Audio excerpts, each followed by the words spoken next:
आज हम करने जा रहे हैं NISM series 21 PMS distributors examination की तैयारी। हम पहुंच चुके हैं चैप्टर नंबर 6 पे, जो कि है collective investment vehicles.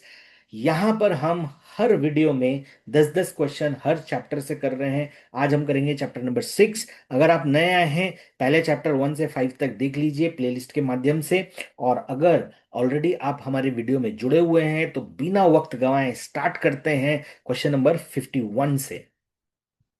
Number 51, mutual funds pool money from a government only, multiple investors, C banks only, या D corporates only. Mutual funds किसके लिए हैं? सबके लिए है ना, कॉर्पोरेट के लिए है ना, सिर्फ ओनली बैंक के लिए है ना, सिर्फ गवर्नमेंट के लिए है। तो वो मल्टीपल लोगों से पैसे लेते हैं, यानी correct answer will be option number B, multiple investors.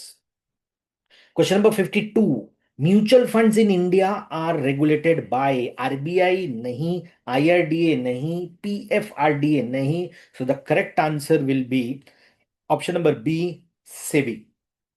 Question number 53, REIT primarily invest in D government securities, जी नहीं, बॉन्ड्स, जी नहीं, कमोडिटीज, जी नहीं। RE stands for real estates investment trust. So RE यानी रियल एस्टेट एसेट्स पे। Correct answer will be option number B. Question number 54. InvITs mainly invest in. In stands for infrastructure. So the correct answer will be option number A, infrastructure assets. Question number 55. Minimum investment in AIF generally is. Generally, हाँ, minimum investment जो होता है 10 लाख नहीं होता, 50 lakh PMS के लिए होता है। C, 1 crore is the right answer. कोई AIF आपसे 5 करोड़ का भी मिनिमम इन्वेस्टमेंट मांग सकता है, but the correct answer there minimum investment has to be C, option C, 1 crore. तो अगर आपका PMS डिस्ट्रीब्यूटर का एग्जामिनेशन है बहुत जल्द, आप उसे शॉर्ट में तैयारी करना चाहते हो, क्वेश्चंस की प्रैक्टिस करना चाहते हो, तो हमने 500 क्वेश्चंस का एक कोर्स बना दिया है। आप इस कोर्स को अवेल कर सकते हो और जल्दी से जल्दी इस एग्जामिनेशन को क्लियर कर सकते हो। लिंक नीचे डिस्क्रिप्शन बॉक्स में है। कूपन कोड अप्लाई करना ना भूलिएगा, this is for the YouTube community. And इसके बाद अगर आप ये 10-10 क्वेश्चन की 12 सीरीज आप देख लेते हैं, 12 क्वेश्चन वीडियोस की, तो आपकी तैयारी और भी अच्छी हो जाएगी। इसके अलावा अगर आप रियल फील्ड प्रैक्टिस करना चाहते हो, आप इस टेस्ट को देना चाहते हो, तो वो भी हमने बना दिया है, ये 120 क्वेश्चन का। वो भी आपको नीचे डिस्क्रिप्शन बॉक्स पे मिल जाएगा। Question number 56, category 1 AIF includes. देखिए मैंने आपको क्लियरली बता देता हूँ, कैट 1, कैट 2, कैट 3 होता है। तो ये कैटेगरी क्यों बनाई गई है? तो AIF होता है ऑल्टरनेटिव इन्वेस्टमेंट फंड। यहाँ पर HNI पैसा लगाते हैं, अल्ट्रा HNI पैसा लगाते हैं, क्योंकि मिनिमम इन्वेस्टमेंट 1 करोड़ का है। तो उनको 3 ऑप्शंस मिलते हैं।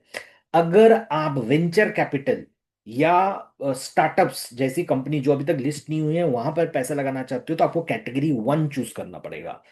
अगर आप बॉन्ड्स या जो फिक्स्ड इनकम प्रोडक्ट्स होते हैं उसके थ्रू अपने पैसे लगाना चाहते हो और आप अपने फंड मैनेजर को पैसा देना चाहते हो इसके लिए 1 करोड़, वो होता है कैट 2, फिक्स्ड इनकम्स के लिए।